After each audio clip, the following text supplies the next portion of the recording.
The alarm rang loud through the hallways of New Amaran Station. It was the kind of alarm that meant money or trouble, and Captain Ryan Cross knew from his years working in outer space that which one you got usually depended on pure luck. He picked up his emergency bag and ran toward the ship parking area, where other rescue workers were already putting on their spacesuits for what looked like it would be an exciting day. Strange ship that looks like it was built by aliens has crashed on Rock Section 7 Alpha, Dr. Sarah Chan said over the station's speaker system. Her voice sounded calm and strong, like someone who had handled emergencies for many years. All rescue teams must follow safety rules until we know what kind of creature this is, and if it's dangerous. Ryan's work partner, Marcus Webb, was already getting their small exploration ship ready when he got there. Want to guess what we're going to find?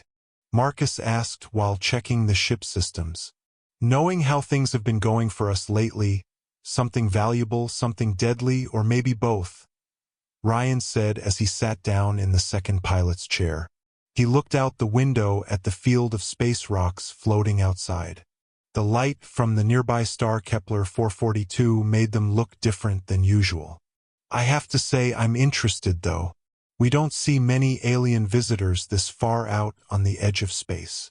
That's because most aliens are smart enough to stay away from wild areas like this, Marcus said as he started up the ship's engines. Except for this one, I guess. The crash was bad. Really bad. The alien ship was smooth and beautiful, but now it was stuck deep inside tons of metal rock. It must have been going very fast when its engines stopped working. Hot steam and strange colored gases were coming out of holes in the ship's side, making pretty lights in the thin air inside the rock's protective bubble. Do you see any life signs? Ryan asked while Marcus moved their ship to a safe landing spot nearby. One person, definitely alive, maybe awake. The readings show something that's not exactly human but not completely alien either, Marcus said while looking at his scanner. He looked confused because the readings didn't match anything in their alien life database.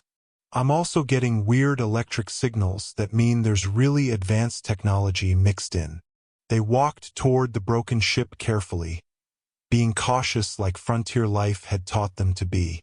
They noticed details that would help them stay safe now and also help them claim legal rights to the ship later. The ship's shape had curves and angles that showed a very different sense of beauty than human ships had. Its outer covering seemed to change colors when things around it changed.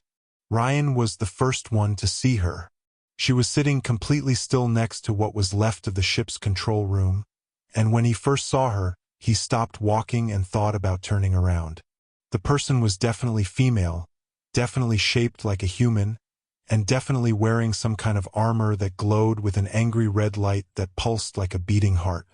Even though they were 50 meters away, Ryan could tell from how she was sitting that she was alert and barely holding back aggression. Her head followed their movements like a hunting animal watching prey. Marcus, he said quietly, I think we just found a Viltherian. A what? Warrior race. Very advanced technology. They're territorial and known for solving problems with violence. Ryan checked his scanner and the readings proved he was right about who she was. Also, if the information reports were correct, that red armor glow means she's in full fighting mode and will kill anything she thinks is a threat. Great. Should we call for more help? More help won't matter if she decides we're enemies.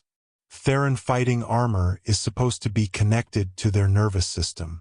It makes them faster, stronger, and much more deadly than normal humans. Ryan studied where the woman was positioned. He noticed she had chosen a spot that let her escape in several directions while still being able to see everything around her. But I have to say, she doesn't look like she wants to attack. It looks more like she wants to defend herself.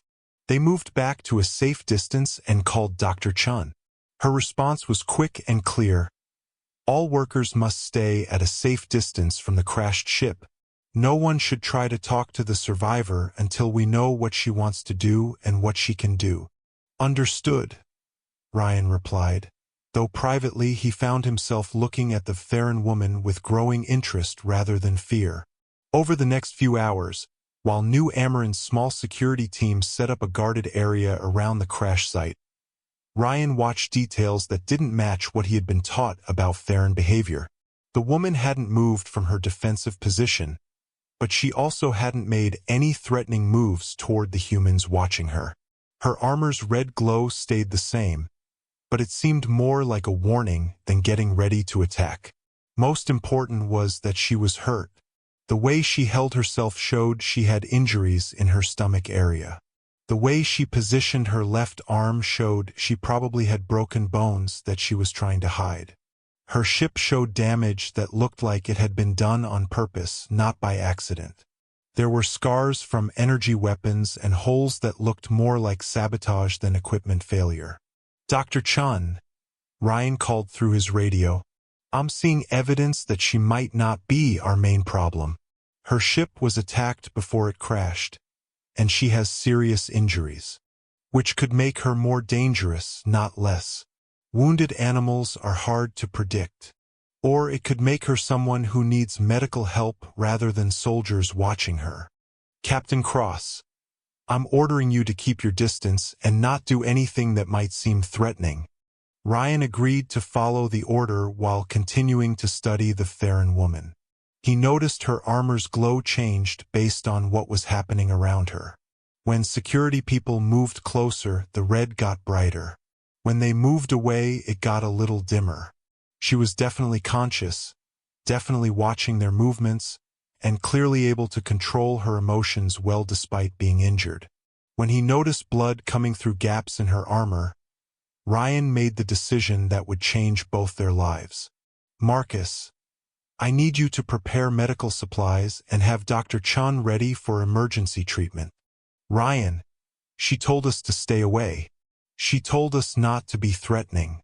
Giving medical help to someone who's bleeding to death isn't threatening.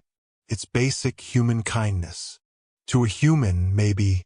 We don't know what Theron culture thinks is threatening." Ryan was already walking toward the supply ship, collecting medical equipment made for frontier emergencies. "Then I guess I'm about to learn about alien culture the hard way." The walk across the rock surface toward the crash site was the longest 50 meters Ryan had ever walked. With each step, the Theron woman's armor grew brighter, its red glow changing to patterns that showed she was getting more upset. By the time he was close enough to talk normally, the light was so bright it hurt his eyes. "Stay away, human," she called out in clear but accented standard language. Her voice had extra sounds in it that seemed to shake through his bones. "My honor code says I must kill you if you come closer." Ryan stopped at what he hoped was the edge of her defensive space. He put down his medical bag where she could see it. "Your honor code will have to wait. Right now you're bleeding inside your body and refusing help, which means you're either trying to die or protecting something more important than your life." Her answer came after a pause that made it seem like she was thinking about information that confused her. "I'm protecting nothing except my right to die with my honor complete. Your being here now threatens that." "How does my being here threaten your honor?"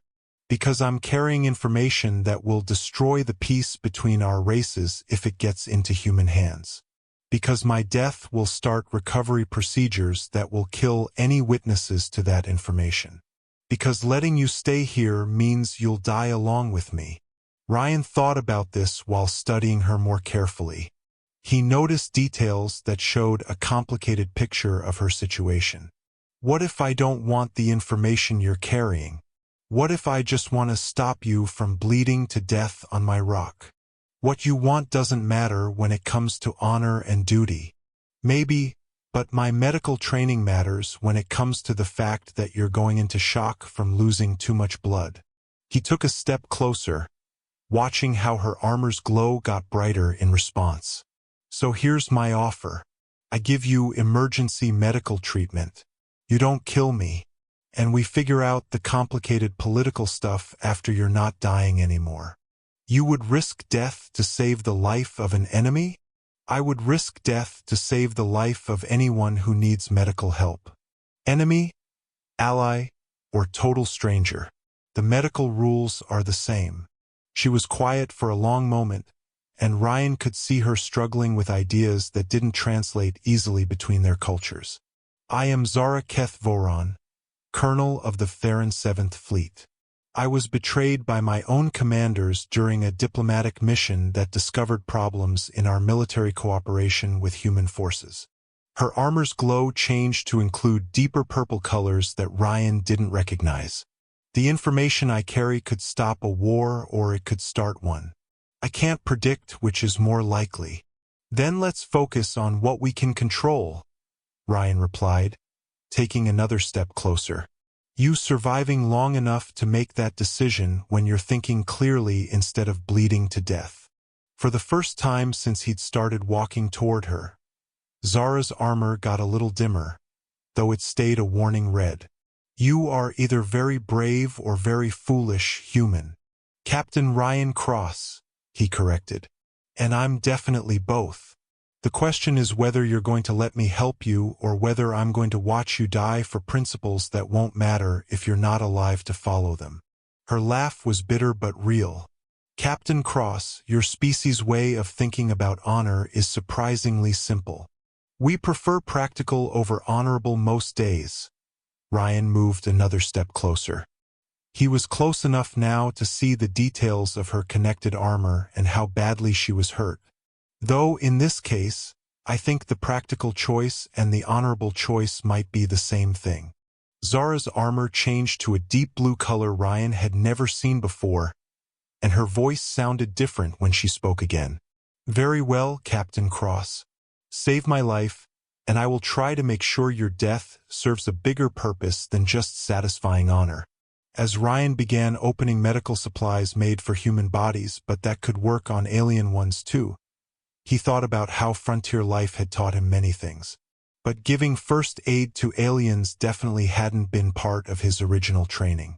Still, as he worked to stop Zara's bleeding while her armor went through colors that apparently showed emotions her species had no words for, he found himself excited to discover what might be possible when enemies chose to work together instead of fight. The learning experience, he thought, was going to be hard for both of them. 3 days later, the medical room on New Amaran had been changed into something between a research lab and a diplomatic crisis center. Zara Kethvoron sat leaning against medical monitoring equipment that Dr. Chun had modified to work with Theron body systems. Her armor was dimmed to a soft amber color that apparently meant recovery mixed with tiredness. The internal bleeding has stopped and your cells are healing much faster than human baseline, Dr. Chun reported while looking at scan results that didn't match anything in medical records. Though I have to admit, treating someone whose life support system is mentally connected presents special challenges. Zara's armor flickered with what Ryan was learning to recognize as amusement. Theron bio armor reacts to emotional state, stress levels, and threats it senses. Your medical work required convincing it that healing was better than defensive fighting.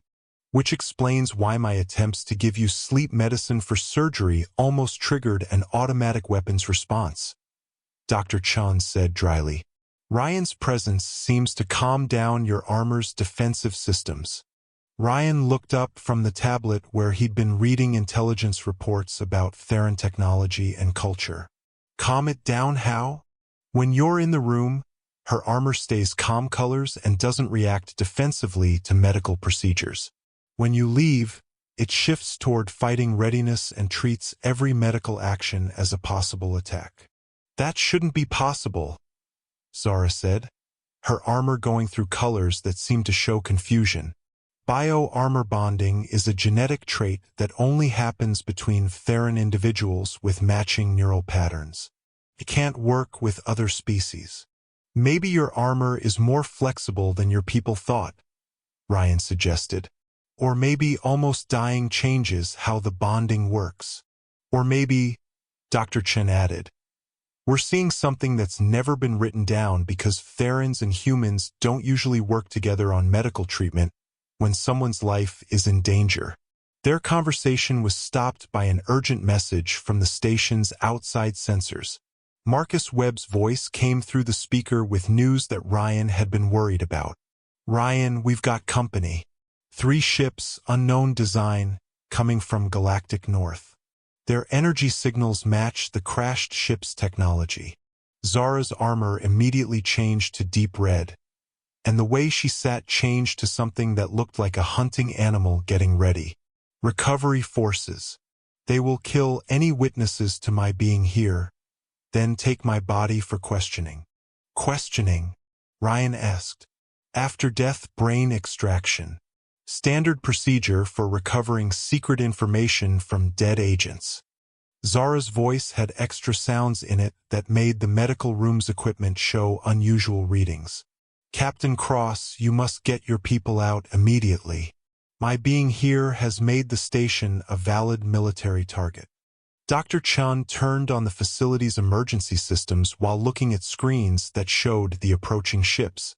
3 ships against our security forces aren't good odds. How much time do we have? Maybe 30 minutes before they reach the best shooting position. Less if they're willing to risk damage to the station. Zara tried to stand. Her armor changed to settings that looked like preparation for combat. "I must leave right now. Get away from civilian targets before I fight the recovery force." "You can barely walk," Ryan pointed out, "and your ship is completely crashed. How exactly do you plan to fight 3 military ships?" "Bio-armor includes sacrifice protocols made for situations where being captured is not acceptable." Zara's colors changed to patterns Ryan had never seen, deep purples and silvers that seemed to pulse with their own light. "I can make my life support systems explode with enough force to destroy all evidence of my being here along with any nearby threats. Including any nearby humans who happen to be trying to help you? An unfortunate but acceptable result given the alternative." Zara met his eyes and Ryan saw determination mixed with something that might have been sadness. "Captain Cross, the information I carry involves weapons smuggling and fake attacks designed to restart fighting between our species. If it gets into the wrong hands, the results will go far beyond this station." Ryan studied the tactical display, noting where the ships were coming from and when they could shoot. "What if it gets into the right hands? Then maybe war can be stopped instead of made worse." Zara's armor changed to the blue color that meant trust bonding, though Ryan still didn't understand what that fully meant. But making sure it reaches the right authorities requires surviving the next few hours. "Then we'd better focus on surviving instead of sacrificing." Ryan moved to the station's communication system, opening channels to every independent news service and diplomatic mission within signal range. "Zara, I need you to let me send out whatever evidence you're carrying." "Captain, you don't understand what this means. I understand that information only has value if people can use it. And the best way to protect both our lives is to start an investigation between species." Ryan began setting up the broadcast systems. Wars happen when information is hidden. Investigations happen when information is available for review. An interesting way of looking at diplomatic relations. Zara's armor settled into steady blue patterns. "Very well. The data crystal in my armor storage contains financial records, intercepted messages, and plans for fake flag operations. Send everything." Over the next 20 minutes, as Theran recovery forces got closer to New Amaran and Ryan sent secret information to news networks across known space, the relationship between a human salvage captain and a Theran intelligence officer grew beyond patient and doctor into something that neither species had good words to describe. "Transmission complete," Ryan announced as the approaching ships moved into weapons range. "Every major news service in human space now has copies of your evidence along with diplomatic contacts in the Theran government. And the recovery forces are still coming. But their mission just changed a lot. They can't hide information that's already public, and killing the source becomes pointless when the story is already being investigated by independent reporters. Zara's armor showed patterns that seemed to pulse with their own rhythm. You have given me something I didn't expect to survive long enough to have, which is the chance that my breaking military rules might serve a bigger purpose than satisfying honor debts. Her smile changed her face in ways that made Ryan realize how much Theron emotional expression depended on bio-armor colors. Captain Cross, your species' way of solving problems is amazing. The incoming message from the lead Theron ship proved Ryan's plan had worked. Instead of demands to surrender, they got a request for diplomatic talks and promises that civilian targets would not be attacked while they resolved what was now being called an intelligence-sharing crisis instead of a recovery operation. 6 months later, Ryan stood on the viewing deck of Harmony Station, watching ships from both species arrive for the Joint Commission investigating war profiteering and fake flag operations. Next to him, Zara Keth Voron wore armor that showed colors neither species had seen before, warm golds and silvers that meant emotional states Theron psychology had no names for. "Any regrets about ignoring my warnings?" she asked. Her voice had extra sounds that seemed made for his specific hearing. "Only that it took almost losing you to discover how much I enjoyed having you around." Ryan smiled, noticing how her armor responded to his emotional state as much as her own. "Though I have to admit becoming an expert in cross-cultural crisis management wasn't part of my original career plan. And now we have a new assignment that will test whether human flexibility and Theron technology can handle disputes that neither species could solve alone."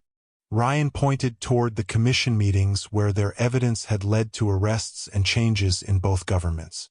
"Apparently, there's a lot of demand for independent contractors who specialize in preventing conflicts between species. A worthy use of our special partnership." Zara's armor changed to patterns that seemed to dance with light from Harmony Station's artificial sun. "Though I should mention that my people have no cultural words for describing what we've become to each other." "That's fine. My people don't either." Ryan watched another ship dock, carrying investigators who would spend months untangling the conspiracy they'd exposed. "Maybe we'll have to create new words for relationships that cross the boundaries both our species thought were permanent." Zara's laughter filled the viewing deck with sounds that made the station systems show unusual readings in ways that seemed almost like music. "An excellent project for beings who have already shown that cooperation is possible even when cultures suggest it should be impossible." Their partnership was proof that trust could grow between individuals whose species had completely different ways of thinking about honor, duty, and survival. More importantly, it showed that sometimes the most dangerous warnings were meant to be ignored by people brave enough to discover what lay beyond fear. The intelligence meeting room on Harmony Station buzzed with nervous energy as representatives from 12 different species reviewed the case files that had grown out of Ryan and Zara's first evidence transmission. Admiral Chun Wei-Ming, representing human colonial interests, pointed toward holographic displays showing how big the corruption they'd found was. 17 arrest warrants have been issued across both governments," she announced. "This includes 3 fleet admirals, 2 colonial governors, and about 40 weapons contractors who have been making money from artificially long conflicts." Zara looked at her own data displays. Her armor went through thinking blues and greens.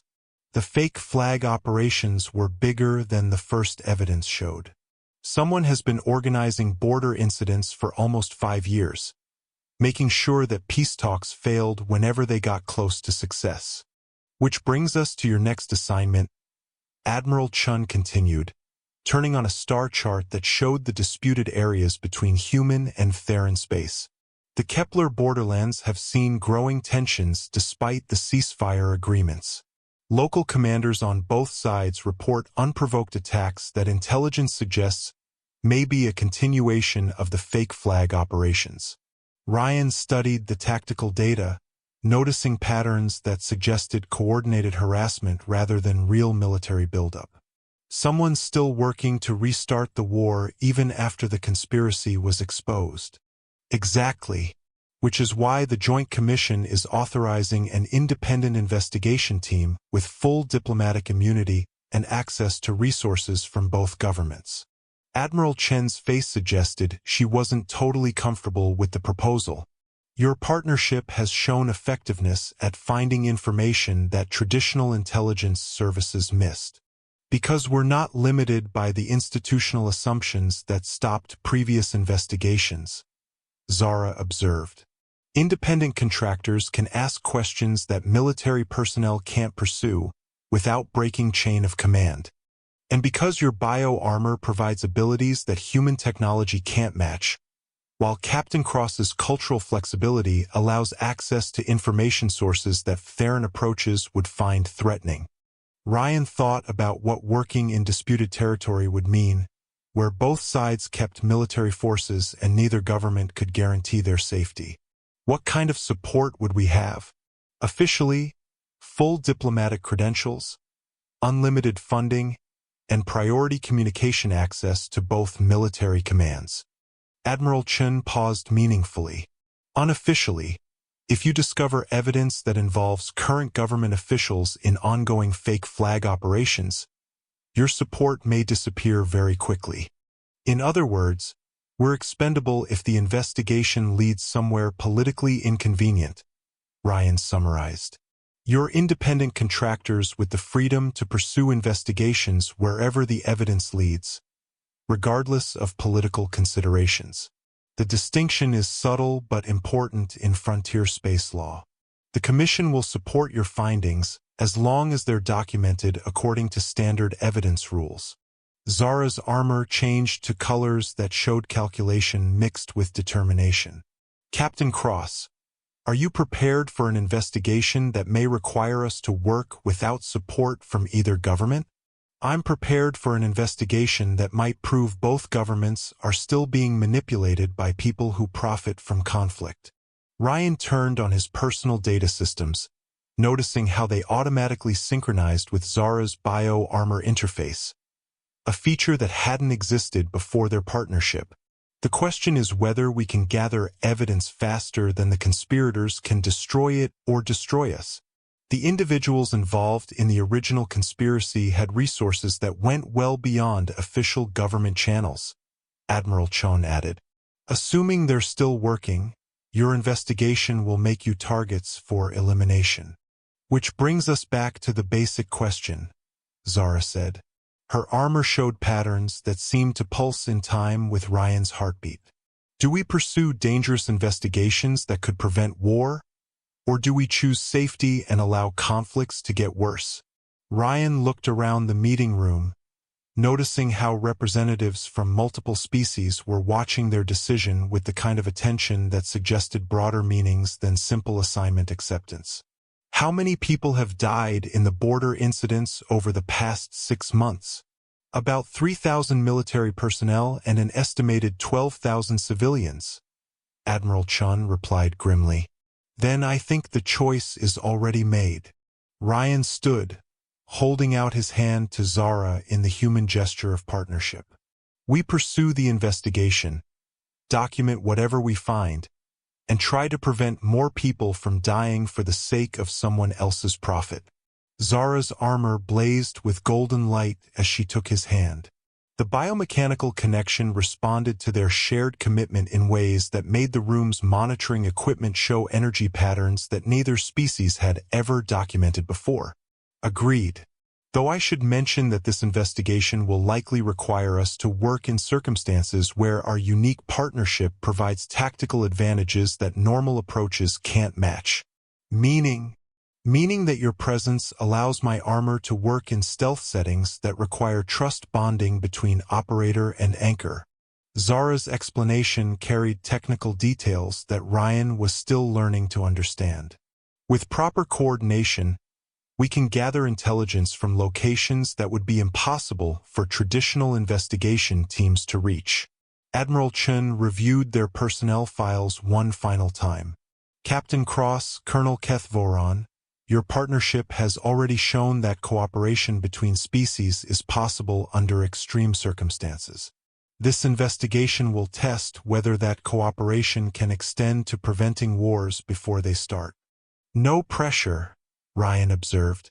Considerable pressure, Zara corrected, though her armor's colors suggested amusement rather than worry. Though I've discovered that working with humans involves much more pressure than traditional Theron assignments. Is that a problem? On the contrary, it appears that pressure creates opportunities for growth that routine assignments can't provide. Her smile carried warmth that translated across species boundaries. I find myself excited to discover what we can accomplish when the stakes are high enough to require both our abilities. 3 weeks later, Ryan and Zara established a fake identity as independent traders working the Kepler borderlands. They used modified ships and equipment that combined human engineering with Theron stealth technology. Their investigation quickly revealed that the fake flag operations were more complicated than anyone had suspected. Not just weapons smuggling or staged incidents, but actual military units from both species operating under false identities to attack their own allies. The attack on Morrison Colony wasn't done by Theron raiders, Zara reported during one of their encrypted communications with the Joint Commission. The energy signatures match human pulse weapons modified to look alien in origin. And the assault on the Theron research station was carried out using human ships with Theron weapon systems, Ryan added. Someone has access to military hardware from both species and is using it to keep border tensions high. But their investigation led them deeper into disputed territory, where their partnership became necessary for survival as much as intelligence gathering. Zara's armor provided stealth and combat abilities that let them sneak into military bases, while Ryan's cultural knowledge helped them handle political situations that would have been impossible for either species to manage alone. The conspiracy goes further than we thought, Ryan said during one of their planning sessions on their modified trader ship. Some of the units doing fake flag operations are real military personnel who think they're following secret orders from their own command structures. Compartmentalized operations designed to maintain believable denial at the highest levels, Zara said. Her armor showed thinking patterns that meant she was processing complex tactical information. Both governments may have military units doing unauthorized operations without civilian leadership knowing about it. Which means our investigation isn't just about stopping war. It's about finding out whether either government has real control over its own military forces. Their partnership grew deeper as the investigation showed corruption that reached the highest levels of both species' power structures. Zara's trust bonding allowed Ryan to serve as anchor during armor stealth operations that required complete mental connection, while his presence made her biomechanical systems work in ways that didn't exist in Theron technical manuals. Any regrets about ignoring my warnings? Zara asked during a quiet moment between dangerous intelligence gathering missions. Only that it took almost losing you to realize how much I'd miss having you as a partner. Ryan's response made her armor show colors that seemed to glow with their own internal light. Though I have to admit, learning to work with someone whose life support system responds to my emotional state has been an interesting challenge. An interesting opportunity, she corrected. I've discovered that human flexibility provides stability for Theron technology in ways that our designers never expected. And I've discovered that Theron honor codes make excellent guides for making ethical decisions under impossible circumstances. Ryan smiled, noticing how her armor's patterns had synchronized with his heartbeat. Maybe that's what partnership means, discovering abilities you didn't know you had, because you never had someone you could trust completely. Their investigation finally revealed a conspiracy that involved rogue elements from both militaries, weapons contractors from 7 different species, and political figures whose careers depended on keeping profitable conflicts going. The evidence they gathered led to trials that reshaped relationships between species throughout the frontier territories. while their partnership became a model for cooperation that went beyond the traditional boundaries of culture, species, and military rules. 6 months after finishing their investigation of the Kepler-Borderlands conspiracy, Ryan and Zara stood in the Memorial Garden of Harmony Station, where monuments honored those who had died in conflicts that could have been prevented through better communication and cooperation between species. 43 arrests, 12 military courts-martial, and peace agreements that have held for 6 months, Ryan observed while reviewing the results of their investigation. More importantly, communication rules that allow both governments to verify military orders and prevent unauthorized operations, Zara added. Her armor showed colors that meant deep satisfaction. The framework we developed for intelligence sharing between species may prevent similar conspiracies from developing. Any regrets about becoming professional conspiracy investigators? Only that it took exposing corruption in both our governments to discover how much I enjoy working with someone whose presence makes impossible things seem routine. Zara's laughter carried sounds that seemed made specifically for Ryan's hearing range. Though I should mention that our partnership has created complications that neither government knows how to classify. Complications. My armor's trust bonding with you has evolved beyond documented parameters. Theron medical analysts can't explain how bio-armor designed for single-species integration has adapted to cross-species partnership. Her colors shifted to patterns that seemed to pulse with shared emotion. They're calling us an anomaly that requires further study. Let them study. We've got work to do. Ryan smiled, watching another ship arrive carrying representatives who wanted to learn how to prevent conflicts before they started. Besides, I've discovered that being an anomaly with you is more interesting than being normal without you. Their partnership represented more than successful investigations or prevented wars. It was proof that cooperation could develop between individuals from species with completely different ways of thinking, and that sometimes the most important discoveries came from ignoring the warnings that said certain things were impossible. As they stood together in the memorial garden, their presence served as a living reminder that trust, courage, and partnership could bridge any gap, even between species that had once thought they could never understand each other.